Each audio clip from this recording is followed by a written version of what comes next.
presentation of the International Commission of Stratigraphy.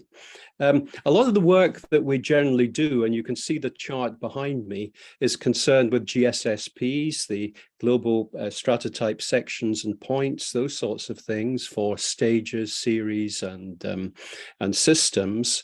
We do a lot of other work associated with these chronostratigraphical units, and our big focus is the chart behind me that's been curated for many years by Kim Cohen and now is helped by Nick getting the information very efficiently and quickly online, which has been absolutely excellent. We're sort of moving to a phase of calibrating parts of this chart in terms of much better radiogenic isotope dating, much better orbital tuning, working right down through the Phanerozoic. So these sorts of things are becoming a lot more central to the chart itself. But the reason we're here today is that data compilation and management is really moving forward apace, and many of us are probably feeling a little bit left behind. We're not really aware of what's going on, and we're not really aware of these really exciting developments. And so we're going to hear a little bit, quite a lot possibly, on the field of information science and how it's being applied to the International Commission of Stratigraphy's data. So I'll introduce the speaker now. I'm not going to say very much because you're here to listen to him and not me. So Nick is a computer scientist and data architect. He's worked with many of the Australian geoscience agencies and surveys, but he's currently associated with the Commission for Geoscience Information, the Open Geospatial Consortium, and the International Organization for Standardization. So they're big international organizations that link actually into the work that we're doing in the International Commission of Stratigraphy. So what I'm going to do now is ask Nick to step forward virtually and give his presentation. The Internetian Age, a new stage in the ICS's information timeline. So over to you, Nick. Thanks, Dave, and I hope you'll all excuse the terrible punning of ages and stages and conflation of concerns there in the title. That was all just a bit of fun. I'll share my screen now and we'll see how we go. Now, there could be some other people that join while I'm doing this still, so I'll have to occasionally check back in the Zoom and just see, because the way this meeting's set up, I'm the only one that can actually let people in. But let's see how we go. Okay. I'm going to share my screen and shoot across to the meeting, to the presentation.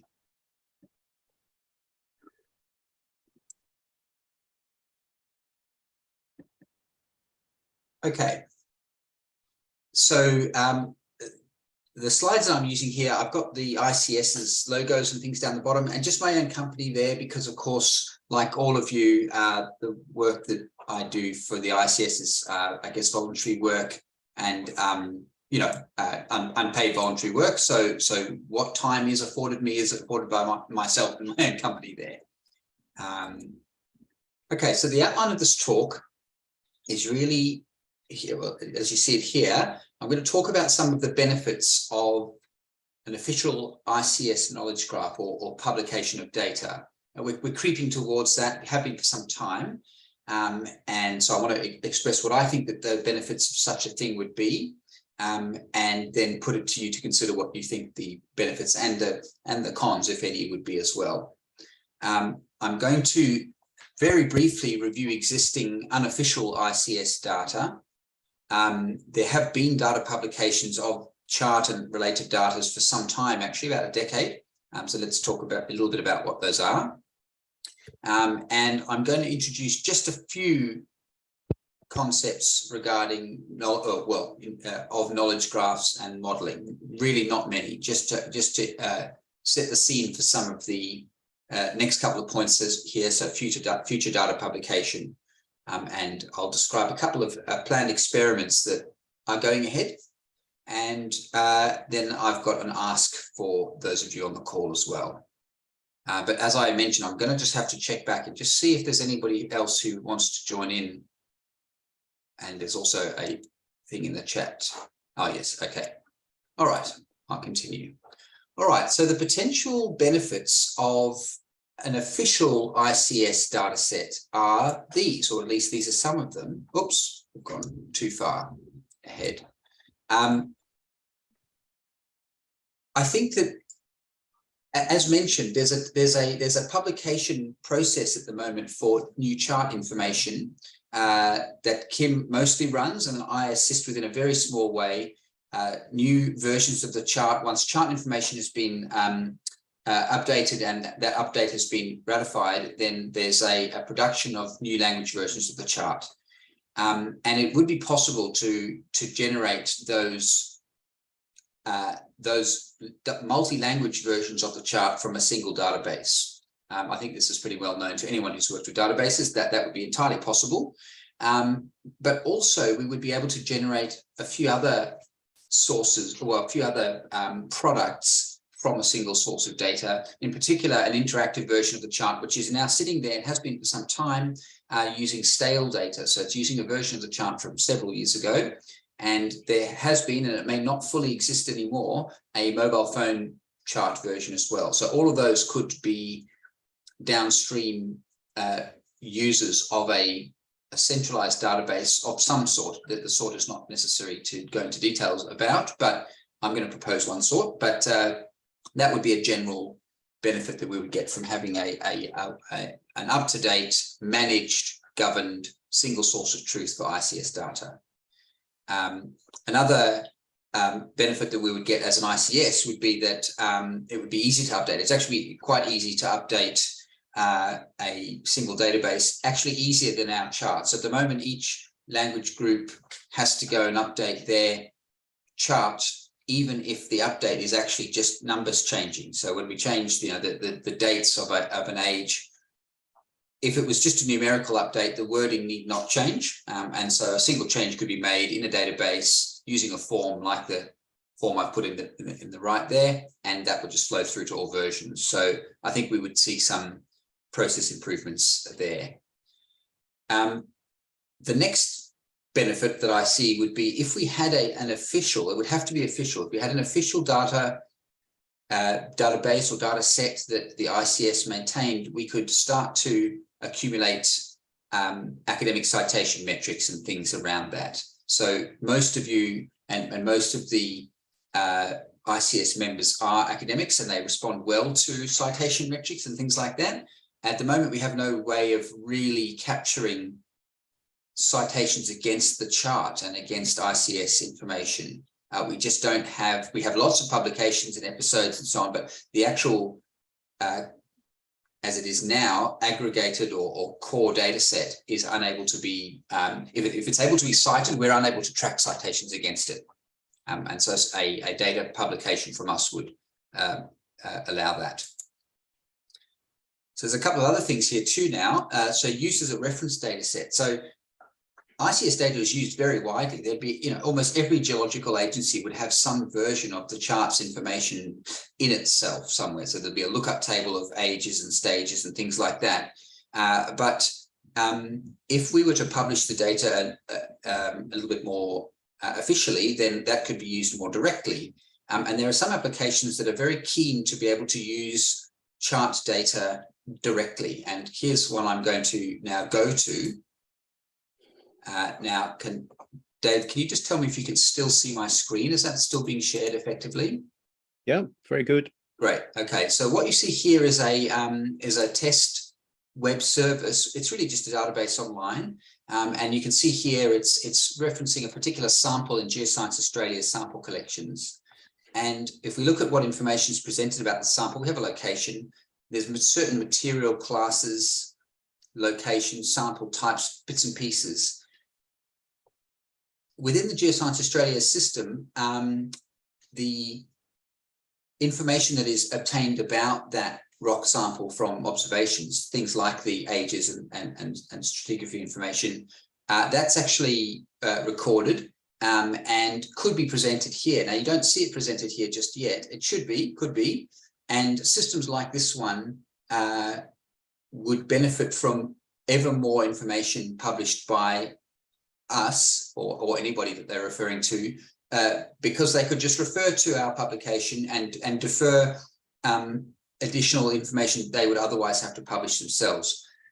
This is probably perhaps not the best example of that, but you could imagine if they said, well, these are the ages of the material in the sample, then they need not include any other information like actual numeric ages. They could just defer to our data. At the moment, they can't quite do that. Okay. The last and sort of most advanced use or benefit that we would get from publishing our data in a particular form would be that eventually people could start to perform reasoning tests against our data. So at the moment, there's data there, there's information about ages and things like that. And if organizations had amassed information that was referencing that, they would have to implement custom associations in their own data to draw conclusions. You know, this material is older than that material. Those kinds of things. We know this information, it's in our data, but the data is not presented in a way that allows people to actually draw those conclusions on their own. If we presented our data in a particular way, those conclusions could be drawn, and the results of those conclusions might surprise us. We might end up with information that's been discovered through reasoning experiments that might flow back to the ICS. So I'll talk a little bit more about reasoning tests in a minute, or towards the end of this presentation, actually. So these are some of the benefits. There'll be others too, but I think that there's process benefits, there's impact benefits or impact analysis benefits, and then there's kind of future options as well. And in general, we're talking here about, I think pretty much all scientists at the moment understand that publishing data is a real thing. It's happening in many places, and places that have not yet published data, as opposed to papers, are increasingly heading in that direction. Okay, I'll just check I haven't missed a slide there. No. Okay, so this is where the chart. This is how the chart's progressed over time. So originally we had book or non-digital publications of the chart, and then we had digital publications in files, computer files. At the moment, we are spread across 3 forms of publication. I mean, of course, there are still paper versions, but in terms of the most advanced forms of publication, we have digital documents online, so versions of the chart produced and delivered via our website. And I'll just click through. Of course, that looks like this. Here's our chart. Here it is. It's a digital document, and we can all see that. We also have simple structured versions of the chart, and also more complicated knowledge graph versions. And interestingly, the more complex versions of our chart actually appeared before the simple structured versions. So let's click through and see what these things are. So this is the 2020 version, as it's called here, the geologic timescale in data. And it's very difficult to navigate, but you can start to see some of the components here, and we can progress through by clicking through. This form of the information in the chart was actually first published in 2012 by Australian and American and other researchers, and I would say independently of the ICS. So it was published not unwelcomely, but certainly unofficially. But it's been there for 10 years now, this version of the chart. It's a knowledge graph. It's a complex data object, but it's very, very difficult to use. You can see some issues here. We've got lots of different labels for things, but the labels are displayed in a difficult way. And I find this quite unapproachable. And I'm very familiar with this, and I still find it quite unapproachable. So it's good that it's there, but it's very difficult to use. A little bit more recently, I've taken that information and simplified it into a form that looks like this. And it's the same information that you see in that more complex thing, but it's extendable in a fairly predictable way. We can kind of click through. Now, this is alphabetically sorted, which is not the ideal, but nevertheless, we can click through and see fairly straightforward information about aspects or elements of the chart. We've still got all the different language versions, and it's still not in any way ideal, but at least it's a little bit easier to navigate through. Okay, so this is where we're at, and I'm going to describe coming up how we might do things a bit better. Okay. So other forms of data publication, well, that form that I've showed you there is that progression from, books through to complex data structures. But there are other ways in which the chart data is semi-officially or unofficially published. I've mentioned it already before, but we've got over time we've had various mobile phone applications and published with snapshots of the data. A student of mine years ago actually published this interactive chart version. If you haven't seen it, it's quite nice. The biggest problem with it is it's out of date. It used an old version of the chart from several years ago, and it hasn't been updated. So it's got nice information about the ages and so on, but it's the same information that I showed you in that complex data structure, but it's out of date now. So people who are expect these numbers to be up to date are going to be disappointed. And then I've shown you this knowledge graph one already. So we have data coming out in different ways, and it's not coordinated, it's not synchronized, but it's all these different forms have their uses. Okay, so some small aspects of knowledge graphs and modeling. I'm going to start here by just talking in very general terms. I'm sure the people on this call would recognize that if an organization had geological data, that there might be the primary geological data that an organization would hold. So maybe that's, rock samples, survey results, etc. And that information would have reference data sets associated with it. So these would be data sets that the information is linked to in order to further link onto other things. So perhaps geological data is linked to minerals data, and then from there to chemistry.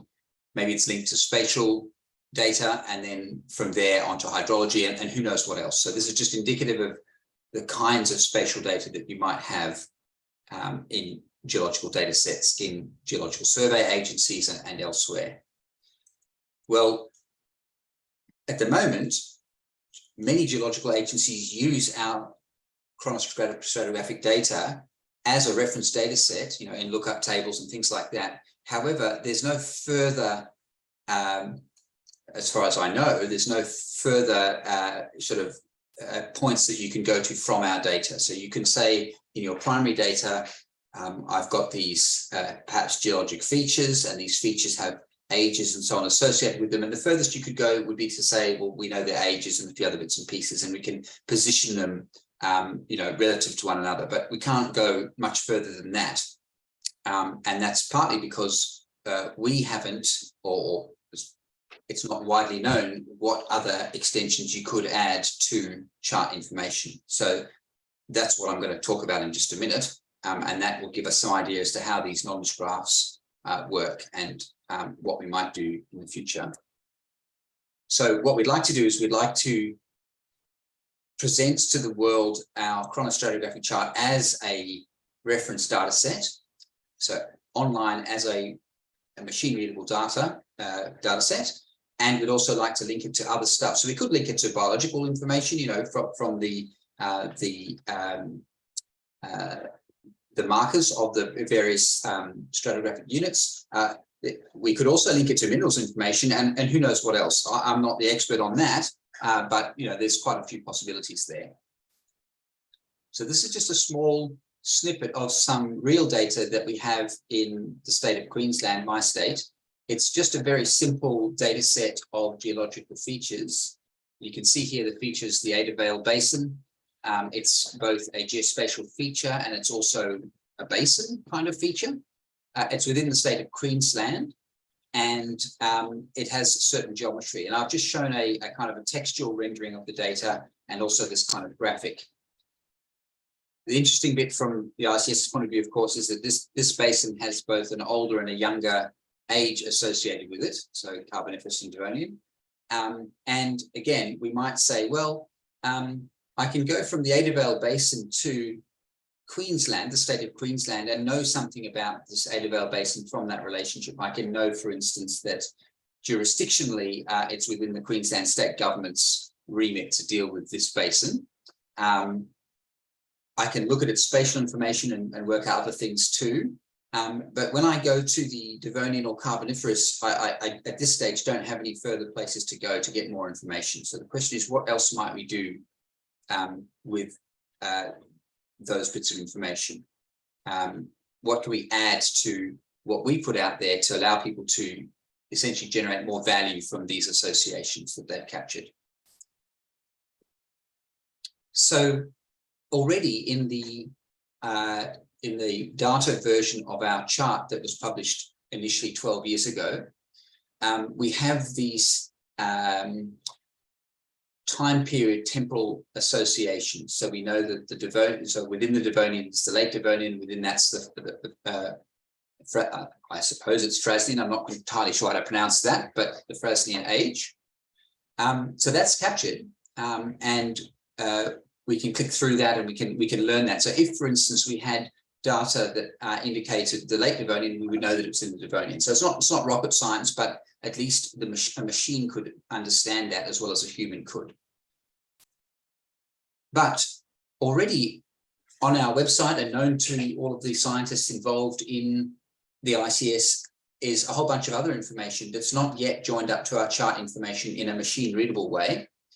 So for instance, we could link ages and so on to GSSP stage markers, the locations of those. It's perhaps not that important to know exactly where the marker is, but where the GSSP is, but it certainly would be important, or could be important, for people to know what the markers for these stages are, what the references are, and from the markers we might go to other information too about the stages. So what we're seeing here is an extended knowledge graph from our chart outwards to other information which we as an organization either have already and have published in human readable form, or could easily obtain, or could have given to us by members of the academic community who actually use this information, have made these connections locally, but have not had a place to go ahead and actually centralize the delivery of that information. So I think that extending our knowledge graph, that the data that we hold and publish and the links to other bits of information is something that's open to us to do. And again, there's at least this information that I've got on the slide here, just on our website. So if we were to just take the text of our website, we have to work out what these relationships exactly are, but we could do that with a bit of modeling, and we could actually produce a richer data set than we've got at the moment.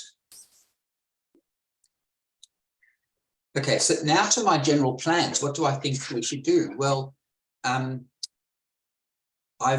hoped for some time to improve the ICS's capacity to produce data. So rather than just producing human readable documents, to actually produce data. And that's why several years ago now, I think it was 2 or so years ago, I took on this webmaster role. I thought that our website is really the focal point of ICS publication and to some extent housing of data or information as well.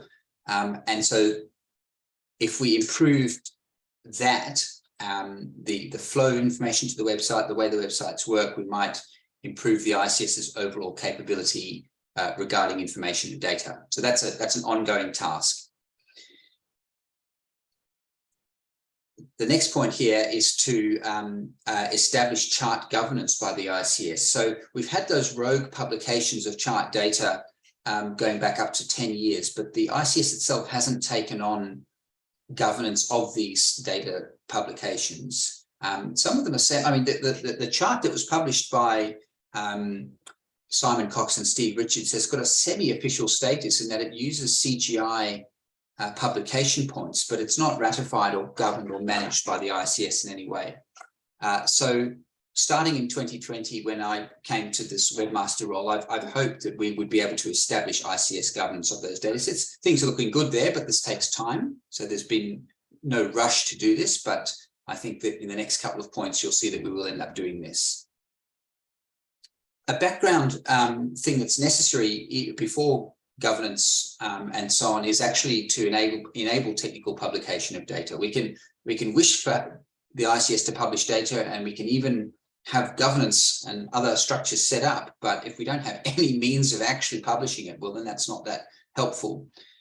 So since 2016, I've been working with agencies that have some bearing on this. So Geoscience Australia and their technical support of CGI's vocabularies and other publication. I've been working to improve the tooling and the processes that they use to publish data, and that ultimately the ICS might use through them. So we'll just click through and see what I've done recently. So recently, I've taken some these simplified vocabulary forms of our chart data that I showed you before, and what you see on the screen here, for those who are not familiar, is a so-called pull request, which is a request for the CGI Geoscience Terminology Working Group to actually take on board those vocabularies and publish them. So we can see what they look like. They look like this. We've seen one of these before tonight. So this is one of those vocabularies published through a system, but the so-called pull request here is actually to take this information and publish it via the CGI vocabularies, which I'll just go to now. So the CGI vocabularies are 50 odd vocabularies related to our related to geology and so on, and there is in fact this a version of that 2012 geologic timescale. Well, it's actually a more recent version than that, but it's in that quite complicated form, not the simple form. And so my request to the CGI is to take on the simplified forms. And there's quite a bit of discussion about this because it's not just a matter of them taking on a new form of this information, but the actual role of CGI with respect to the ICS is being discussed. Is it sensible for CGI to publish information coming from ICS? Is ICS happy for this? Well, it's a proposal. We'll see how we go. But feedback so far is good. And if this process plays out as it's hoped, then the ICS will have a publication place through CGI or methodology. Okay. And that actually, I've covered my next point here, which is to produce simpler operational versions of the chart. So we have that complicated data object, which I feel is beyond most geoscientists to use directly, but simplified versions of the chart are quite easy to use. And so we have produced some simplified versions. They're certainly not perfect. And there have been some issues raised in this proposal to publish them through CGI already. So some colleagues of mine at the Geologic Survey of WA have pointed out a number of issues, and I'll be dealing with those as best I can. So some further plans then. A bigger issue is to tackle some chrono and stratigraphic modeling issues that I and Steve Richards and others see in the versions of the chart that were started to be produced from 2012 onwards. So we have a data set there called the geologic timescale, sometimes the chronostratigraphic chart, but it doesn't actually model chrono and strat things. It actually models chrono things and then has notes on strat things in there. And there's no actual differentiation in the data between these different views of the information that's present. And this is difficult for some people to get their heads around, and it will require a little bit of modeling to actually disentangle those things. So Steve Richard and I have started but stopped working on this. We really started, and then COVID came along and that derailed things a little bit. But there is actually a little bit of work there, and you can see for those who are familiar with these kinds of systems that this work is actually being done under the ICS's accounts to actually create a better, as we see it, better modeled version of the geologic timescale, including the chrono and the stratigraphic information. And if we can do that, then that would form the basis of a renewed version of the centerpiece of the ICS's information. Because if we can disentangle the chrono and the stratigraphic information, then we can start to do things like linking in GSSP information better than otherwise. Point 6 here is, I think, where many of us would like to get to, but it's not started yet, and that is to actually, as I've mentioned before, produce versions of the chart from data. So if we can assemble a database that has all of the elements, including the multi-language labels that are needed to assemble a PDF version or something that looks like the PDF version of the chart, we might be able to auto-produce those things.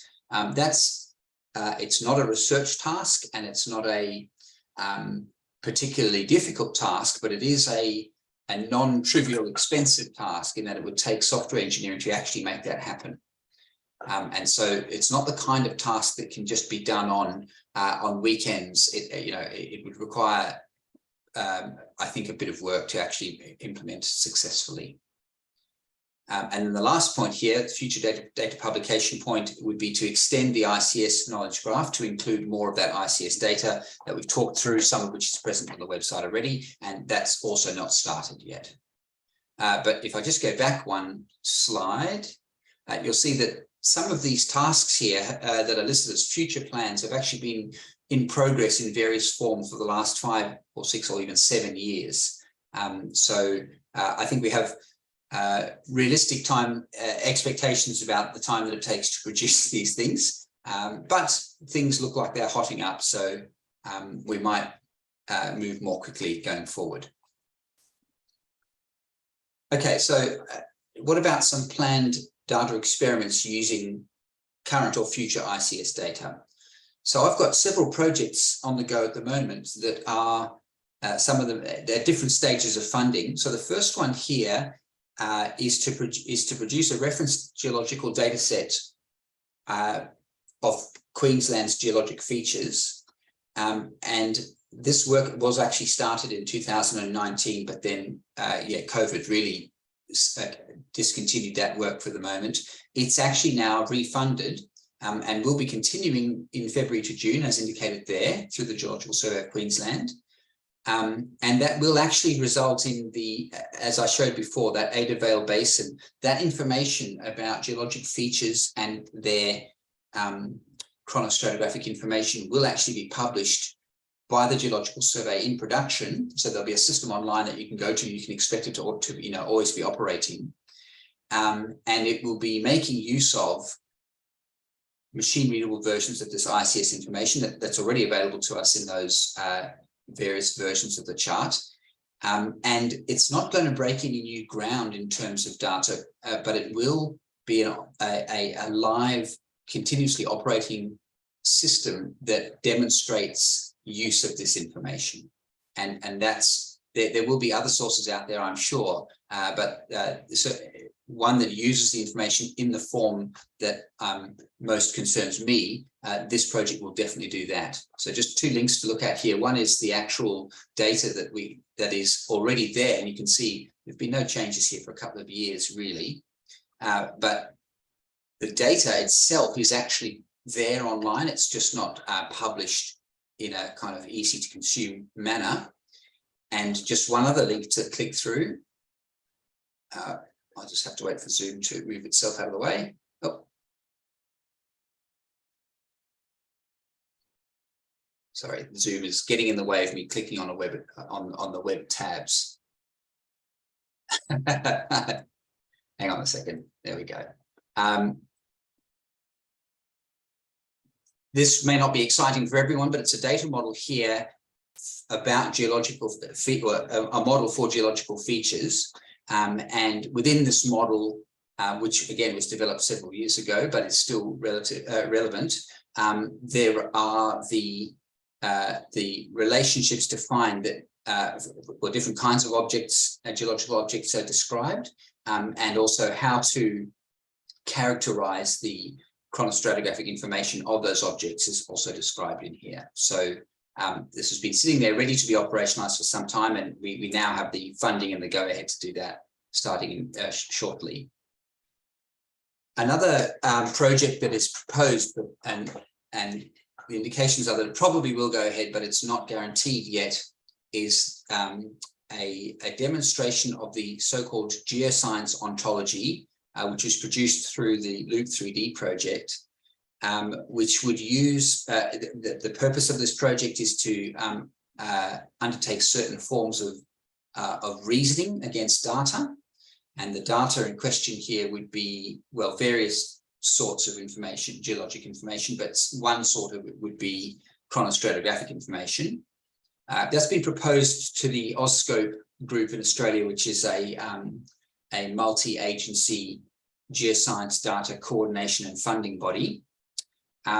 If that project was to go ahead, and I would hope that it would go ahead in the first half of next year, it could use ICS temporal relations, so certain time periods being within and before and after other time periods within the geologic chart. It could use that information to perform reasoning, and it could also use stratigraphic relations if they were defined.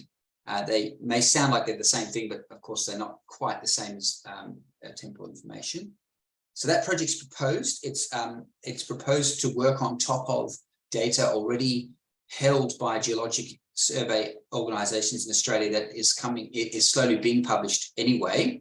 And so it would seek to ensure that ICS information is present in that data that's going to be published, and then reasoning could be performed on top of that. And then the last project here that is going ahead in some form, although I can't quite say what form yet, is that the Geological Survey of Western Australia is currently building or is aiming to build, I should say, a comprehensive knowledge graph of geoscience information.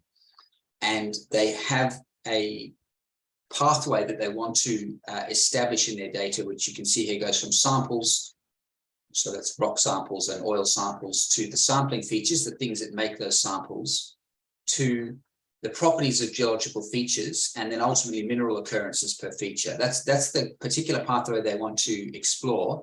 And in doing that, we will see ICS data coming up in a few places. So these projects can be quite large. I mean, the Geological Survey of Western Australia Knowledge Graph is a large project involving many people in that organisation, private sector companies and so on, working with the Geological Survey. And it is a knowledge graph specific project. And from that project and the data content of that project's point of view, ICS information is a reference data set. And of a project of that size, it would be reasonable to think that project might enhance ICS information, just as one of the required things necessary to ensure that the project goes ahead. So we could see improvements, not just use of, but also improvements to ICS data through these various projects. And it's this kind of project use of data that's been really the only way that I've been able to, apart from doing a bit of volunteer work, to actually have put some proper input into this regime. Okay, so my ask of you then is to consider how we might fund the particular task or thing that I would like to see done, which is unlikely to be funded by a particular project. And that's here, how do we fund the implementation of chart production from data? So again, it's a quantifiable task, it's not research, but it's also unlikely to be funded directly by another project that wants to use ICS data. So I'm asking for your suggestions on how that might occur. The second thing I'm asking of you is to relate to me and the ICS what you would see as valuable data paths. So when you talk to the people that you work with who use ICS information, what are they doing with it? How are they joining it? What are they joining it to? What linkages are they making from ICS to other information? The better we can work out what the, let's say, the market demand for that information is, then the better we can perhaps consider what high value data we might link to the chart data and then provide that on. The third thing here is that I'd ask you to please review the current ICS data So we have that proposal for simplified versions of the charts to be presented via the CGI. And already there've been a couple of reviews that have pointed out some issues with that data. I'll be fixing the issues that have already been pointed out. And in January and onwards, would be, so after the festive season holidays, would be a good opportunity for you to look at that data and raise any issues that you see with it. So, maybe the ordering and the presentation of it's not good. Maybe the actual content is out of date. Who knows? But reviewing of the currently proposed data that's currently proposed to be published would be a very good thing. And finally, then, and going sort of into the future, I'd ask you to actually contribute to ICS data sets. So when we have some of these proposals being undertaken, such as the disentanglement of the chrono information and the strat information, that you would then actually contribute to that, and knowing what you know as experts in your fields, what information you could characterize or work with the modeler to be characterized to be added to these future data sets. Presumably, considering the valuable data paths in point 2 there, then you would be able to suggest extensions that could be made to future data. So that's why I ask of you is just to consider those points. And really, of course, if you have projects that are able to work with this information, you also might be able to contribute back to this information from those projects. I think once we've established a better set of ICS governed data sets, it'll be more obvious exactly how those contributions might be made. So if you were to run a project that was to establish new data or enhance ICS data, until now, there may not have been an obvious place and way to present that data back to the ICS, but going forward, we'll say, well, this is the ICS's official vocabulary or data set of chronostratigraphic information. Therefore, it will be easier to understand what could be updated. So just to very quickly recap what I've talked about here, I've mentioned some of the benefits of, well, not necessarily a knowledge graph presentation of ICS information, but certainly data presentation of information rather than just documents.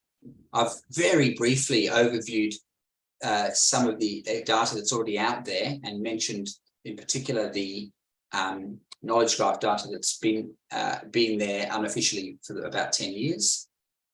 I've talked about a couple of aspects of linked data, knowledge graph data and modeling, and I've given my hopes for future data publication through the ICS. I've talked about a couple of those experiments that I'm involved with that will enhance ICS data, and I've made a couple of asks of you. So with that, it's over to questions. David, you might like to run questions. Yeah, absolutely. So guys, I'm just looking in the chat line and nothing has come up. So I think that probably the best way to do this is we've got hands up. So I'm not quite sure which one was first. Phil, do you want to launch in? No, I was just clapping actually, Dave, but okay. Thank you. All right.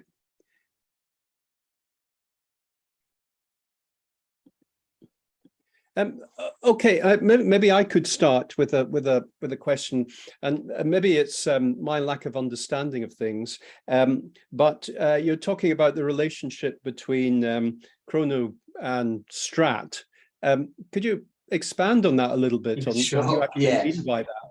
I probably, I was tossing up whether I would go into a bit more detail about the specific modeling that's actually present in the data. I thought with the schedule of projects and things, I wouldn't go there, but I can certainly spend a minute or two on it now. The way the data is modeled in the current knowledge graph version of the chart is that it's a set of temporal objects. So we have all of the elements of the chart there as temporal objects, and there's no sense that they're things other than that. So for instance, the Devonian, as it's modeled in the data, is a temporal a time period, certain numbers of millions of years ago, and it has temporal relations to other time periods. But there's no sense in the data that it actually also represents stratigraphic information.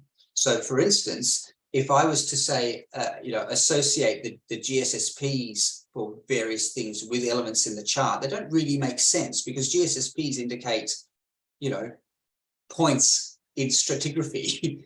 And we understand the implicit relation between these stratigraphic things and the temporal things, but it is an implicit relationship. It's not explicit. We don't actually have modeling to tell us how to join these things together. So, and the reason for this is that the 2012 issuance of the as it's called, the geologic timescale, was really set up to test time period modeling. That's actually what the researchers were doing. So they were geologists. Simon Cox, the geologist by training, so Steve Richard, but they were most interested in indicating things being before, after, within other things temporally, rather than actually tackling, say, stratigraphic information head on. And so as a result, we have this data set that would make for a printable chart quite happily, and it could allocate, proportionate widths of space, on paper or digitally to these things, but it doesn't have any stratigraphic information per se. So we would need to actually introduce that in order to link the stuff that's in the chart to more geological information, I think. Yeah, I mean, I think probably what is a little bit confusing is that we work on a dual system of rock and time, and the rock is the system and the time is the period, and so they're proxies for each other in a way, and so there is a in my view, a strong stratigraphic component as well as a temporal component, but maybe we have to work on that a little bit more to develop it. Yeah, that's true. But as I say, it's implicit. You know that, I know that, but the data doesn't know that. The data is only temporal from its point of view. And it would be fairly straightforward to introduce this, as you say, second mode. And in fact, Steve Richard and I just, back of an envelope, we could see how to do this. We would say there is this temporal life that these things have, and then there's this other life. But you can imagine a difference in terminology there. The fact that, such a period is before or after another period is slightly different to saying that the stratigraphic layer is, the stratigraphic layer is not before or after that other thing. It has a different relationship to it. And we'd have to introduce that. Now, we can actually manufacture the data from the temporal information, of course, but we'd have to think what it means to say that this stratigraphic unit is it above or below, or ends where the other one begins, or we have to think of some other topology actually to do that. And the reason for this is that the relations in the data are very explicitly typed. They say, as I say, that I hope I get this right, but the Carboniferous is after the Devonian, and when we say after, we mean temporally after. There's again no sense of it being stratigraphic. As being the two systems, one is above the other. So that's right. So I think we've introduced the second system. Yeah, we could do that, but to my knowledge, there is no data model yet for that stratigraphic information. Certainly not within the chart, and it could be introduced, but that's why I say it would have to actually be done. It's a little bit of modeling. Yeah. Okay, thanks. Mark, you want to come in? Yeah, thank you. Hey, Nick, thanks. What you're doing is fascinating and really important. I'm eager to help in any way I can. I guess my question to you, and it's relevant to David's question, is what type of uncertainty model might be built into this database? Certainly, even just restricting ourselves to the temporal aspect, at least the geochronologic aspect of the timescale does have uncertainty, which is could be captured. Yeah, look, I guess there is no uncertainty associated with the current issue of the chart. In fact, the numerical information is stated in terms that we can read as being, having uncertainty, this plus or minus that. But it's not actually called out in the data directly, so we can't reason against it yet. but it could easily be, and that's because that kind of uncertainty is quite easily modelable. We could say that yes, there's a thing with all of the normal uncertainty kind of ways of working quite easily. It would just require that actually would be a relatively straightforward enhancement to the data. I suppose what I see happening here is a review essentially of the current chart, and then sorry, let me say that again, a review of the data version of the chart, and then the top 5 things that members of this community wish to be enhanced about it would be determined, and then we would proceed through them. So if the first most important thing was to actually call out the uncertainty bounds and so on, then we could do that. If it was to actually take the stratigraphic modeling seriously, seems to be my pet thing, but that could be done. So we could do a requirements gathering on that and work out what actually would people want to see in the data. I suspect there's enough information there that if we were to just produce outcomes from the data as it is, we could get quite far. But yeah, the moment you start to use it, people would then say, well, what about this? What about that? And that's what we want to see. I guess the question is, what is the highest value thing? Uncertainty would be easy. Yeah. Yeah, you jump right ahead to the application there and what we've found over the last decade of once you better understand the uncertainties and where the warts are in the time scale, then that motivates a lot of great studies. So good. Okay, anybody else want to come in at the moment? I've probably got another question. It's really about the data sets that you're using. And I guess the main data sets we have are associated with the GSSPs and the GSSAs. Are these the data that you're focusing on that needs to be updated, needs to be looked at carefully? Well, I think that data is at this stage not formally associated with the data versions of the chart that we have, and that's where I in that kind of extended knowledge graph we have good associations between chart elements, at least temporally. Yeah. But to make those associations, which we've done informally on our website. I mean, you're looking at the website and you click on an age or whatever it is, and you can very quickly go to the GSSP information.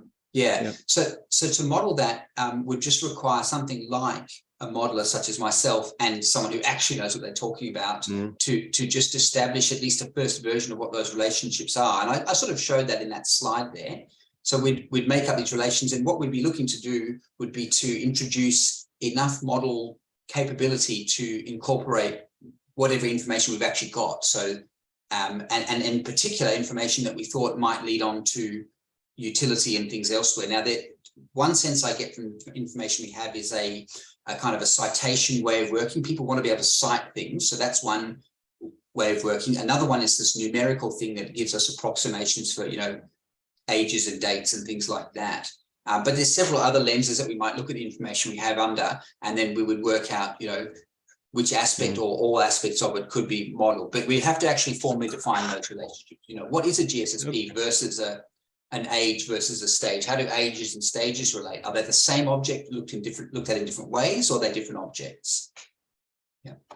Well, we're back to having a dual terminology, really, of rock and time. I think that's what we're talking about. Which is no problem. I mean, it's no problem to do that. We have this in many places. And in fact, the major work that I've done over the last number of years, which is unrelated to geology per se, is about different profile views of things. So you might have, I mean, the one case is a person is on one hand a thing with attributes, height, legs, age, whatever, and another thing that person is an agent with agency in order that is able to perform tasks. That kind of thing, you can have the same person that is both of those things, and so here we could have objects that are both ages and stages if we chose that to be the case. Yeah. I don't see any other hands up. Oh, no, I think it's somebody just leaving the meeting. Yeah, I get for the younger generation of people that we're trying to get involved in the ICS, and you made a very important point about citation. So how would you see that developing? How can we all help with that, or what?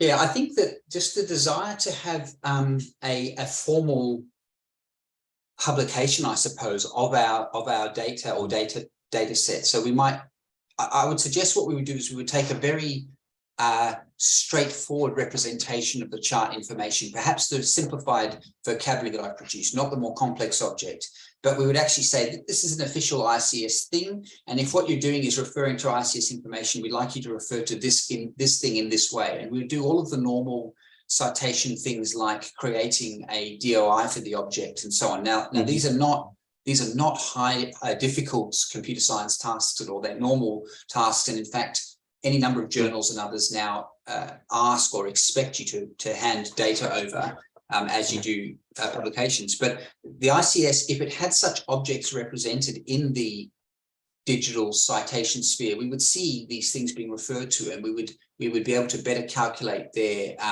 impact. So if people were able to cite a ICS output with DOIs and so on, we would see them appearing in Scopus metrics, and that I think would be very useful.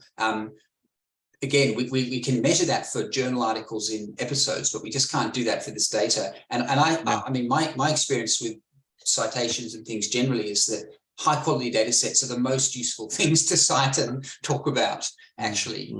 So we might expect that's quite a popular thing. We might end up with many objects, not just one, but I think a straightforward version of the chart would be a good start.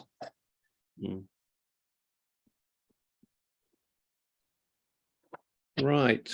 Yeah, Mark, you come back in again. Yeah, well, just to follow up on that idea, Nick. So, certainly one of the concerns about data objects as compared to other more traditional forms of publication is the peer review nature of the DOI. And so are you suggesting that there's somewhat of a new responsibility within the ICS for peer reviewing those types of data sets? I would have to put that to all of the ICS to determine what would be a good way to proceed here. I mean, my suggestion is that we take a very uncontroversial version of the chart, which is probably just the data that we already have in machine readable form for the chart. That's really just expressing, maybe we call it the October 2022 version of the chart, but it's just expressing the names and the relative temporal positions of all of the elements in there. There's no major claims about fine MIA numbers and things like that, but just that version of the chart, so that we can say to people, you should cite this thing like this generally, and people can then follow back to the source. But also, because within the chart we have individual characterized objects, by referencing the chart as a whole, people will be led to the data, and then it will end up referencing the more official version of Jurassic than just the word Jurassic. They'll actually point to a data object for Jurassic in time. So there is a disjoint between whole data site citation and data element citation, but we've got to start somewhere, and I suggest we start with this fairly straightforward version of the machine readable chart, and then in time we can, in a year or two, we can decide whether that's actually doing it for us and whether we need to do something else. I think that we will build skill. Eventually we will hope that people cite sub-elements of the whole, but initially we should just put a version of the whole out there and see how that goes. Okay, thanks very much. Phil, do you want to come in now? Yes, thanks very much, Nick. That was very informative. What I was thinking was that I've been involved personally with the federal German survey, who have been compiling a series of maps for the whole of Europe. They've produced a bedrock map, and they're in the advanced stage of producing a quaternary map. Now, I realize this is slightly different, but they've produced a very large amount of data, which they're using to compile these maps, because obviously that in Europe that requires coordination of information from different geological surveys. And Nick, you've had this sort of experience as well in Australia, so I imagine that you'd be aware of how the kind of mapping interfaces with the sort of work which ICS is doing. And I'm just wondering whether that information, which is practically there in the form of digital data, which is required to produce these modern maps, whether that can be used in your work as well with ICS. Look, there's a colossal amount of information that refers to ICS data informally. The trick is to shore up that reference. So, for instance, in the Geological Survey of Western Australia, they've got, I don't know, let's just say 15 isolated databases, probably many more, but at least 15. And of those 15 major databases, 5 or 6 of them would refer to chronostratigraphic information in slightly different ways. You know, lookup tables. Some of them have got ages, so numerical information. Some of them just have words in there, and it's not obvious exactly what they're referring to. So when you see references to certain ages and stages, which versions of the chart, sometimes it matters. We're on the edge of things. It matters which version we're talking about here. Sure. So what we actually need from these systems is fixity of the things that they're referring to specifically, and the way we achieve that is by putting out these essentially versioned references of the chart. I mean, we're doing it with paper, but we can't cite those things. I mean, you can say this is the age of this rock is Jurassic as of the such and such chart. But what we need to do is to provide them the identifiers for them to use. So in this German data, for instance, the best case would be that what they've done is they've referred to chronostratigraphic information via identifiers that we understand, and then we can backwork it. We can do reasoning the other way around. We can say, well, you've done this work on the ground to establish stuff, and then we can kind of, what does that tell us about the information that we hold in back reference? We can aggregate what they've done and so on. But at the moment, we can't quite do that because we don't have those strongly identified versioned elements for the data users to refer to. It's informal. They probably do it in a dual mode where they'll say something like, this geologic feature is of this age, and then separately, these are the specific things that analysis gives us, such and such MYA, whatever. It would be better if they didn't have to do those dual modes and they could do a single reference, and that reference was quite specific. Yeah, that's great. Thank you. Okay. Anybody else want to put their hand up here? No, I think we've got silence on the floor. Look, Nick, that's been incredibly useful. And I think a lot of us are now thinking about many of the points that you've raised. I think one thing that might be useful for us, and I don't want to give you even more work, but is to capture some of these asks, and we can circulate it to the subcommissions and try and start a conversation around some of these areas. I think the other point that occurs to me, and it's always difficult in this climate, is the fundraising aspect, and it might be useful to have some figures there on some of the projects and see what's possible ourselves, or approaching the IUGS as a special project or something like that. So I think that would be very useful again. I know a couple of the subcommission chairs have been here. It's a pity others weren't able to make it, but I think if you capture some of these key points, we can send these things around and perhaps have another meeting with subcommission chairs at some stage to discuss some of these innovations, which are really exciting. And it is the direction we have to be moving in at the moment. So I'd like to thank you again. It's been, very, very interesting and thought-provoking. So I think on behalf of everybody here, thank you very much. No worries, it's been a pleasure. Thanks for having me, and I'm glad that that there's interest in the space. I find this very interesting to work with. It's from a data user's point of view, it's a very obvious and useful data set.